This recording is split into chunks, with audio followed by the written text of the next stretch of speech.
¿Por qué tememos a la muerte? No es realmente temor de morir. En realidad tememos perder el pasado. Es una cosa extraña. Es una necesidad del ego.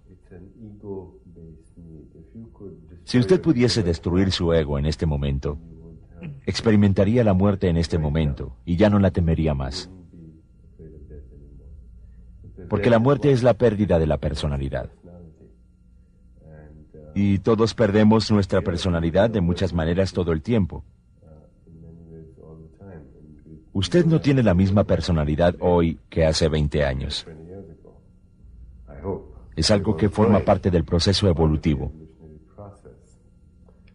Pero sucede tan lentamente que no podemos reconocer que no somos la misma persona hoy que el día anterior.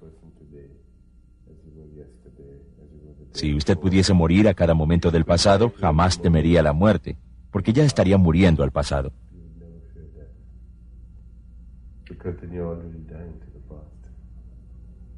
¿Y cómo aprendemos a hacer eso? Aprendemos a hacerlo yendo más allá del ego y experimentando el espíritu como punto interno de referencia. El ego es la máscara social. Es el muro protector detrás del cual nos ocultamos. Es el personaje que representamos. Yo estoy representando el papel de este médico, de esta persona entrevistada que está desempeñando este papel aquí en la televisión. ¿Pero es eso lo que somos? ¿Soy yo ese personaje? El papel se vuelve el punto neutro, el punto interno de referencia. Y claro, cuando se produce la muerte se acaba el papel. Cae el telón, termina el quinto acto y Hamlet ya no existe. También es parte del proceso evolutivo, parte de nuestro crecimiento espiritual, tener una observación alerta de los papeles que representamos. Después de terminar este papel aquí, llamaré a mi hijo a Nueva York y así cambiaré a mi papel de padre. Y después llamaré a mi padre a Nueva Delhi y súbitamente cambiaré a mi papel de hijo. Podría llamar a un paciente en California y asumir el papel de médico. Y siempre y cuando tenga una observación alerta de estos diversos personajes, tendré esa simultaneidad y estaré en posesión del verdadero yo. De esa forma no podré temer a la muerte, porque no sufro la pérdida del papel. De eso se trata. Es el punto interno de referencia, la experiencia del espíritu. ¿Qué es el ego? El ego es una máscara social, el muro protector detrás del cual nos ocultamos. ¿Y qué es el tiempo? El tiempo es la continuidad del recuerdo, de la memoria que utiliza al ego como punto interno de referencia. Si reducimos el valor del ego y le damos al espíritu el papel de ser el punto interno de referencia, el espíritu, al ser eterno, nos permite romper la barrera del tiempo y experimentamos la mortalidad como inmortalidad cuantificada. Experimentamos toda nuestra vida como un paréntesis en la eternidad. Porque esos son el nacimiento y la muerte. Son sucesos en el tiempo y en el espacio de la eternidad. Y de hecho ambas son cosas idénticas. Son sucesos en el espacio y el tiempo, paréntesis pequeños en la eternidad. Buda decía, esta vida nuestra es transitoria como las nubes del otoño. Ver el nacimiento y la muerte de los seres es como observar el movimiento de una danza. Nuestra vida es como un relámpago en el cielo que cae rodando por una ladera. Y cuando reconocemos ese hecho a nivel de la experiencia, la vida es como una chispa de la eternidad y el punto interno de referencia en esa eternidad. Las chispas se ven como unos fuegos artificiales bellos del cosmos, pero uno queda atrapado. Pero la mayoría de nosotros nacemos con el temor de la muerte y el deseo de vivir, de sobrevivir. ¿Acaso no es muy útil tener esos impulsos? Es útil para la supervivencia, pero también es una experiencia muy basada en el temor, la cual no es necesaria. El ego es el que siente el miedo. El espíritu no es temeroso. El ego, y ya hemos hablado de eso antes, es la máscara social. El ego necesita aprobación, aceptación, control y poder.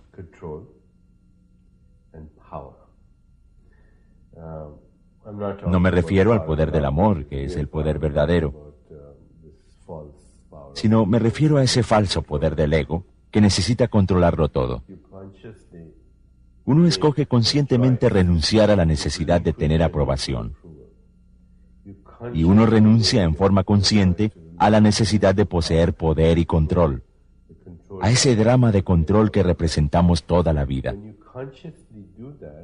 Cuando renunciamos a eso conscientemente y sacamos el ego del camino, entramos al reino de la eternidad. Entramos al terreno del espíritu. El espíritu es eterno, no es una cosa abstracta. La gente piensa que el espíritu es místico, abstracto, misterioso, incomprensible, y que no podemos confrontarlo nunca directamente. Y aunque fuera abstracto, podría ser real.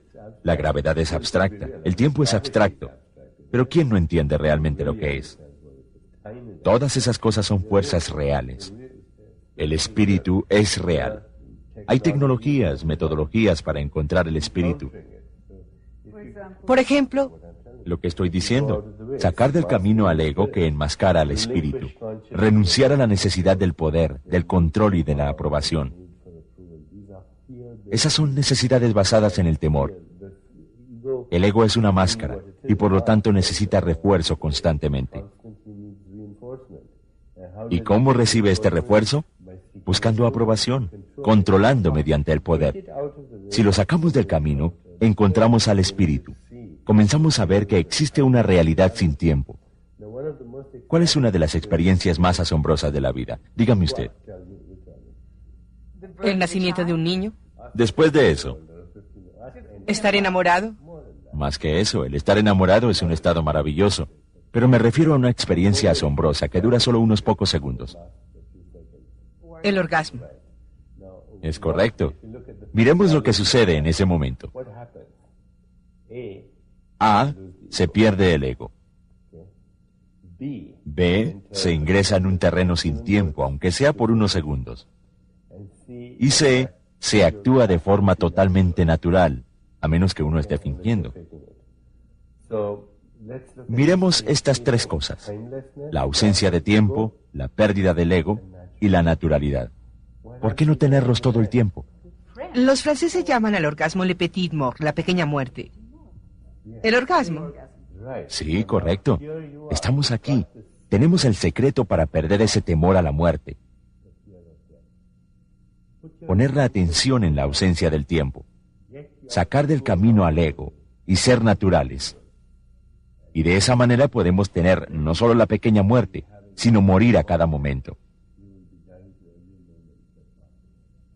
¿Y qué sucede si uno muere a cada momento? Desaparece el temor a lo desconocido y es reemplazado por la sabiduría de la incertidumbre. La sabiduría de lo desconocido es lo que puede liberarnos del temor de la muerte. Lo conocido es la prisión del condicionamiento pasado. Es el ego, es todo el terreno del tiempo. Y como le decía yo, el tiempo es la continuidad de la memoria, del recuerdo que utiliza al ego como punto interno de referencia. ¿Por qué no nos enseñan eso desde el principio? Porque nuestra cultura es una cultura masculina. Una cultura de macho que fue muy útil cuando vivíamos en las cavernas y éramos cazadores y recolectores y debíamos enfrentarnos a los depredadores que nos amenazaban.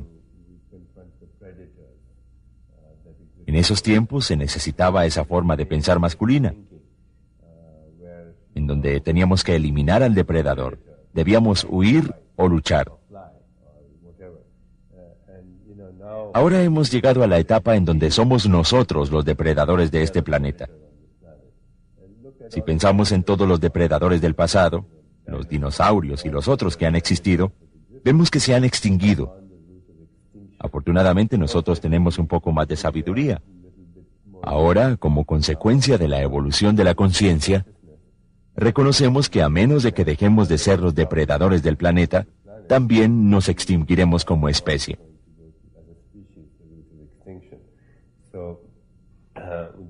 Jonas Salk utiliza el término supervivencia del más sabio en lugar de supervivencia del más apto. Y ahora necesitamos un nuevo tipo de inteligencia. En algunas tradiciones antiguas, esa inteligencia se conoce como la energía femenina de la Tierra, el proceso del Creador, la inteligencia femenina del vientre de la creación. No es una inteligencia lineal, es más holística, más contextual, más relacional, más intuitiva. No cree en la idea de que siempre deba haber un vencedor y un vencido. No piensa en los términos lineales de causa y efecto porque toma la totalidad. Esperamos que como especie estemos evolucionando hacia esa nueva inteligencia. Las mujeres la han tenido más que los hombres. Son más sensibles en términos de buscar en el nivel de sentimientos. El hombre calcula. ¿Y quién es el que calcula? El ego. El corazón, el espíritu siente. ¿Cuáles son las necesidades del espíritu? Libertad, flexibilidad. Bueno, yo no diría que son necesidades, sino características del espíritu. Es libre, es infinitamente flexible, es adaptable, es sabio, es intuitivo, es contextual, es relacional, es alegre y no es serio. El único distintivo, si es que el ego tiene su característica, es la mortalidad. El ego es el símbolo de la mortalidad. Y la característica básica del ego es que es muy serio. Cuando se es muy serio, se vive en el temor. El ego que vive bajo el temor es serio porque siente la necesidad de fortalecerse. Necesita poder constantemente. Y por lo tanto tiene que ser serio. Hay un dicho, y es que cuando el ego es el punto interno de referencia, es muy fácil vivir permanentemente ofendido. La única cosa que distingue a una persona que ha roto la barrera de la mortalidad es la risa interior, la alegría interior. La risa es la reconciliación silenciosa con la paradoja cósmica. La paradoja cósmica es que todo lo que existe es por virtud del contraste. Todo lo que hay en el mundo de la experiencia existe por contraste. El color es por contraste. El nacimiento y la muerte son por contraste. Sucesos significativos en el continuo de la existencia. Y el nacimiento y la muerte, por lo tanto, son los que hacen que la vida sea un suceso con significado. Nacer significa morir. Morir significa nacer. Si entendemos eso muy adentro, encontramos que hay otro terreno de la realidad. Otro reino de la realidad que no es la experiencia, sino el experimentador, el que experimenta.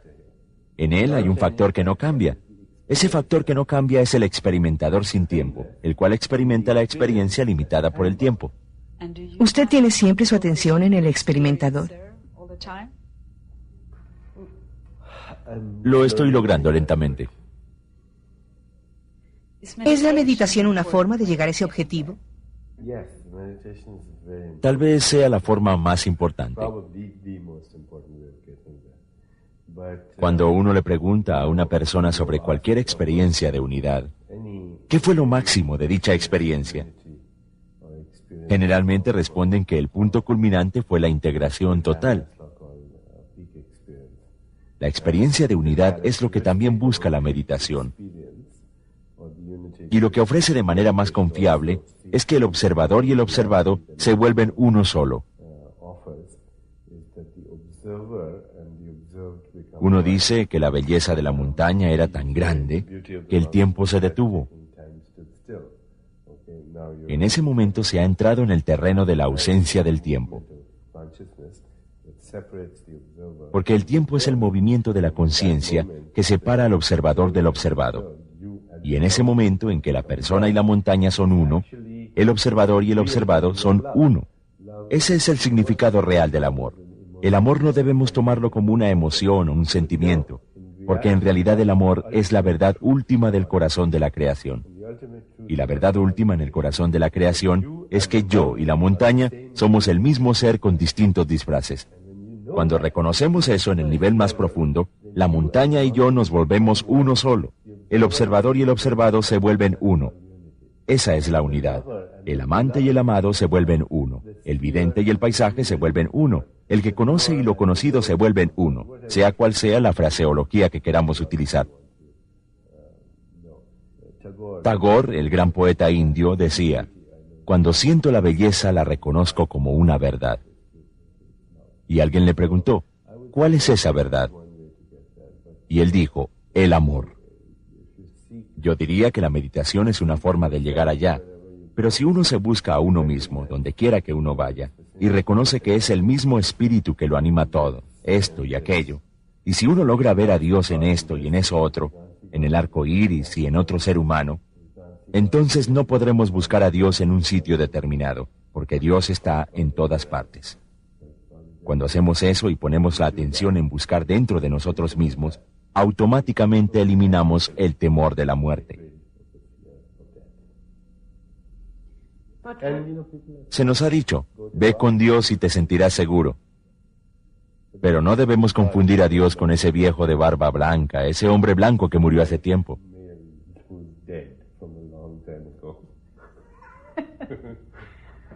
¿Usted no se imagina a Dios en forma humana?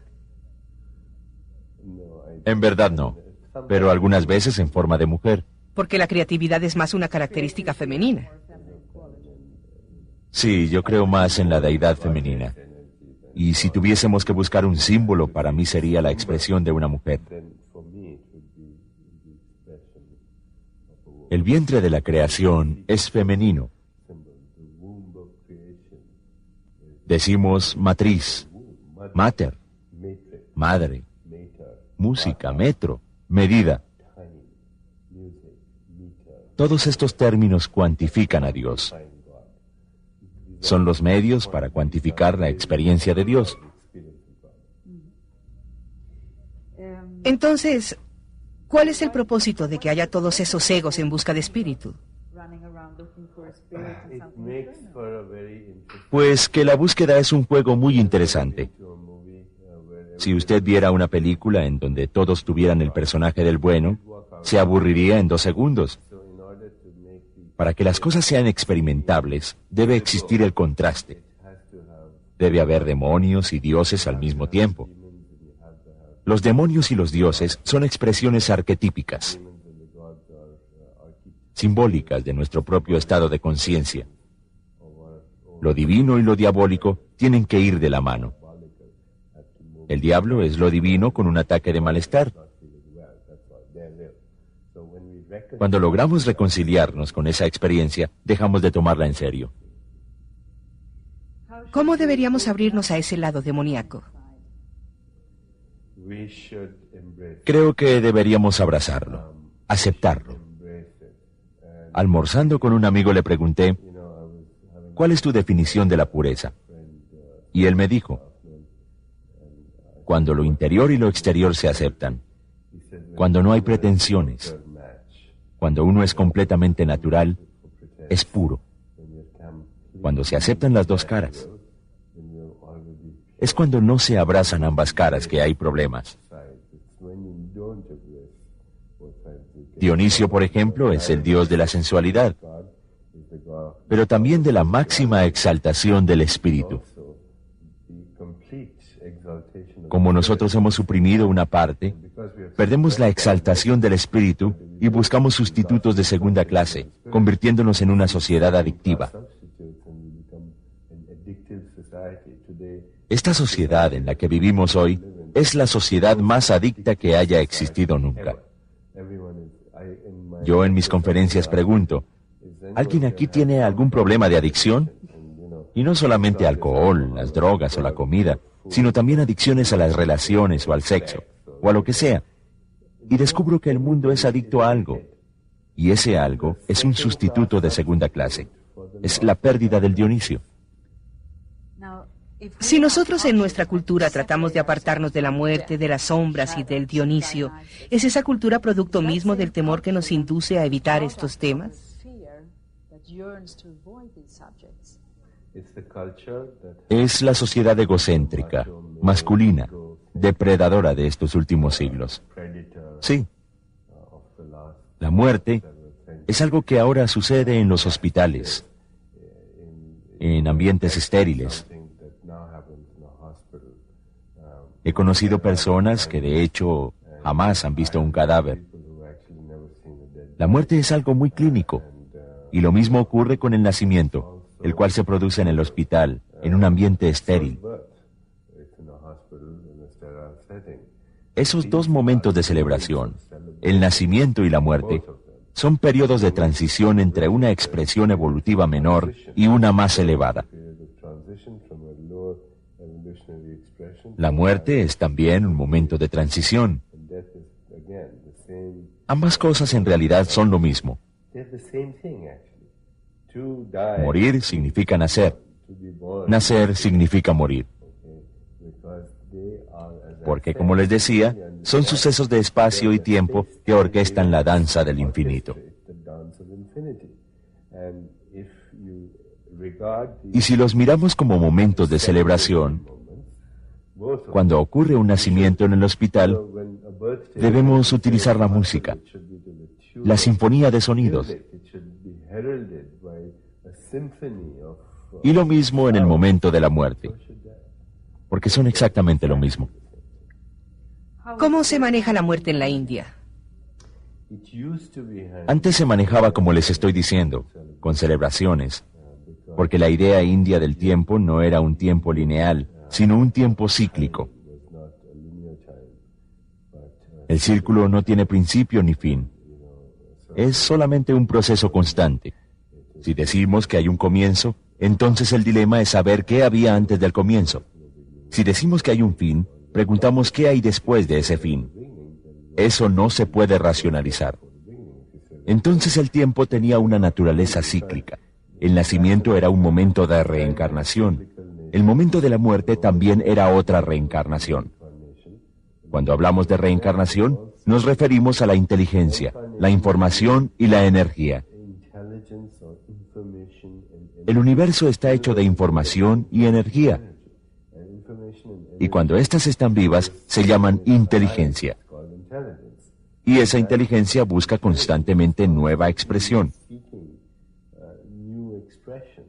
Así como usted busca expresarse constantemente, de diversas maneras, en cada momento, también así es la naturaleza de la inteligencia. Buscar no solamente una nueva expresión, sino un nivel más elevado de expresión. El nacimiento y la muerte se consideran parte de esa naturaleza cíclica del tiempo, como un proceso evolutivo continuo, y por lo tanto son momentos de regocijo y celebración.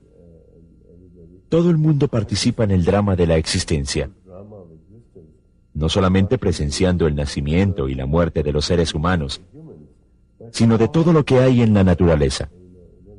En toda semilla hay promesas de miles de árboles, y de eso se trata el nacimiento. Es potencialidad pura, es buscar la manifestación en miles de expresiones. Y vemos que toda la naturaleza participa en ese momento. El nacimiento y la muerte son ciclos de la naturaleza que se expresan constantemente en toda forma de existencia. Y nos unimos tanto a ese proceso que se vuelve natural. Es decir, ya no hay nada que temer. Lo natural no tiene por qué producir temor. Es solo cuando esos momentos quedan atrapados en lo clínico que nos producen temor. Pero todos hemos experimentado dolor y pérdida cuando muere un ser amado. Sí, pero eso no es lo mismo que sufrir. El sufrimiento viene con el apego. Al sentir la pérdida de otra persona junto con autocompasión, es el ego el que sufre. Cuando sufrimos la pérdida de alguien, sentimos el dolor, el cual es distinto. Si no conociéramos el dolor, jamás conoceríamos el significado de placer. Asimismo, si no hubiese nacimiento, no habría muerte. Si no hubiese luz, no conoceríamos el significado de la oscuridad. Así el dolor y el placer van de la mano, y son dos contrarios que dan a la vida significado. Necesitamos el dolor, porque si no lo acogemos y en cambio lo encerramos dentro de nosotros, se convierte en ira. La ira no es otra cosa que dolor recordado. ¿Y qué son la ansiedad y el temor? Son dolor anticipado. ¿Qué es la culpa? Dolor redirigido. ¿Qué es la depresión? Es la pérdida de energía. Cuando no reconocemos todas estas cosas y vivimos en el temor, la pérdida de energía nos produce depresión. Esos son los pesares de nuestra sociedad, emanados de la renuencia a abrazar y a acoger el dolor. Debemos abrazar el dolor, debemos ser íntimos con él, debemos liberarlo, porque si no lo hacemos, habrá sufrimiento, que no es otra cosa que un acto de soberbia, autocompasión, el ego representando su drama controlado nada más. Hay un adagio antiguo que dice, cuidado con aquellos que sollozan con la realización. Cuidado con aquellos que sollozan con la emocionalidad. No habrán realizado nada, porque en la realización no hace falta la emotividad, sino la sobriedad. Sobriedad significa presenciar en forma alerta lo que está sucediendo, acogerlo con placer, con dolor y seguir adelante, porque la naturaleza de la vida es seguir siempre adelante. Como médico, cuando encuentra a una viuda en duelo, ¿cómo le recomienda concretamente que maneje su pesar, su tristeza, para que no se apague?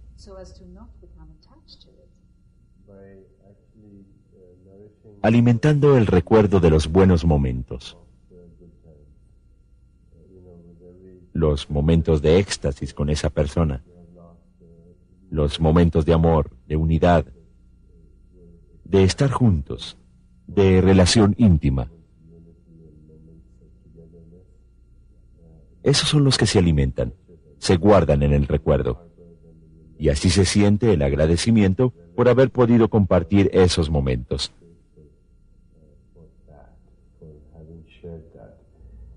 Es el recuerdo de haber tenido una realidad compartida el que ayuda a superar el sufrimiento. No es cuestión de tratar de olvidar. Compartir.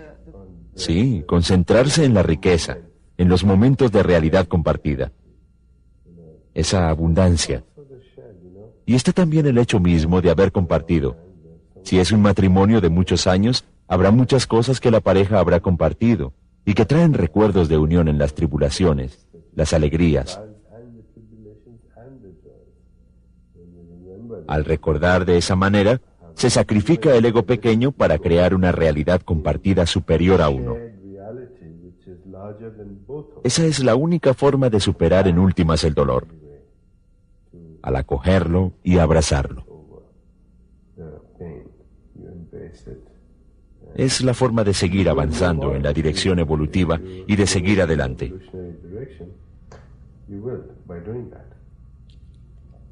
Y así, presenciando los recuerdos, evitamos aferrarnos a ellos.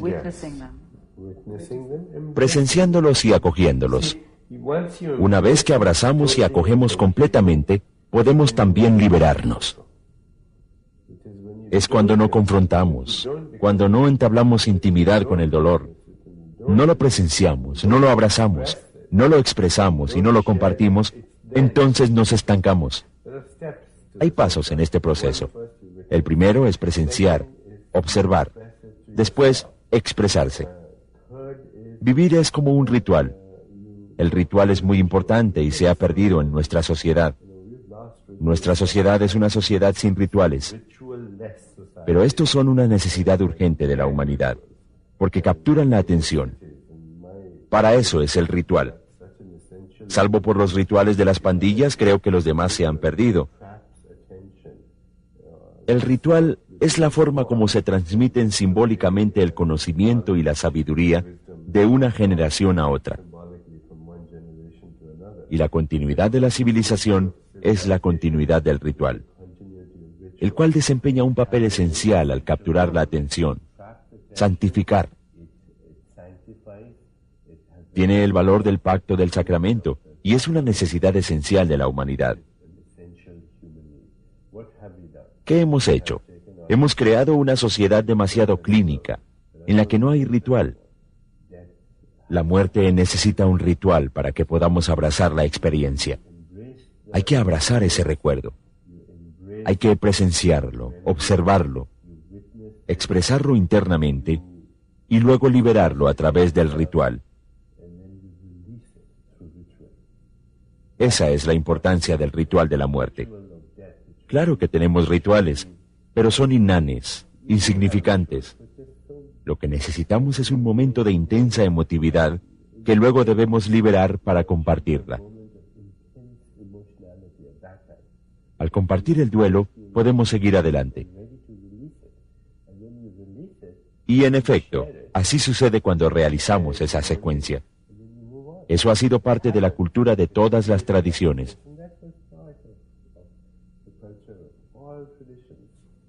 Tendremos un curso en los Estados Unidos de América, el cual podríamos realizar en Escandinavia. Se llama La seducción del espíritu. Es difícil seducir el espíritu, pero cuando lo logramos, trae muchísimos beneficios, entre ellos la paz, la risa, la armonía, la alegría y la despreocupación. ¿Qué sería de esta vida si estuviera plagada de preocupaciones a toda hora? No tendríamos tiempo para detenernos a gozarla. Y sin esa posibilidad, no hay nada. Yo creo que una vez que uno abraza esas lecciones espirituales, la vida se vuelve éxtasis. Es una realidad. Y no es una cuestión de sentarse ahí, estar en el cielo y olvidarse de la vida cotidiana. No, tenemos un pie allá y otro pie en el mundo de la actividad. Hay una simultaneidad de la conciencia de la eternidad en el territorio del tiempo, para que el tiempo no ensombrezca la conciencia de la eternidad. La conciencia de la inmortalidad está presente en el campo de la mortalidad, donde la mortalidad no cubre la experiencia de la inmortalidad. Llevamos la conciencia del espíritu al campo de la materia, de tal manera que lo material está ahí, pero sin ensombrecer la experiencia del espíritu. Tagore decía, no tuve conciencia del momento en que asumí esta forma. ¿Cuál fue ese enorme misterio que se abrió como un bosque en la mitad de la noche? Y sin embargo, en la mañana, cuando miré este mundo, sentí que no era extraño a él. También dijo, puesto que amé tanto esta vida, sé que amaré la muerte. Y en el momento de la muerte dice, regresaré al mismo desconocido que siempre conocí. Es como el niño cuya madre lo retira del seno izquierdo y empieza a llorar, pero tan pronto lo pone en su seno derecho, encuentra consuelo. La muerte y el nacimiento son cambios de una experiencia a otra. En el estado de ensoñación, estamos en otra expresión de la vida. El estado de sueño es otra expresión de la vida. Y así como esa, hay otras realidades. Un gran yogi que vivió hace miles de años decía, son mundos infinitos los que van y vienen en la amplitud de mi conciencia. Son puntos de polvo que danzan en el rayo de la luz que entra por el agujero del techo. Nosotros quedamos estancados creyendo ser solo una pequeña partícula de polvo, cuando en realidad hay infinidad de ellas. Imagine que va por una galería de arte con una linterna y camina rápidamente como lo hace la mayoría de la gente, correr por la vida. Va con la linterna señalando en una cierta dirección y ve solo aquello que entra dentro del rayo de la luz. Pero si alguien le sacudiera el brazo y la linterna se moviera un poco, vería un nuevo mundo. Ensamblamos el mundo aquí en la conciencia, y lo que ensamblamos es aquello en lo que nos han indoctrinado, una cierta perspectiva de la realidad. Pero tan pronto se amplía el campo, se abre una nueva realidad. Gracias, Dr. Chopra.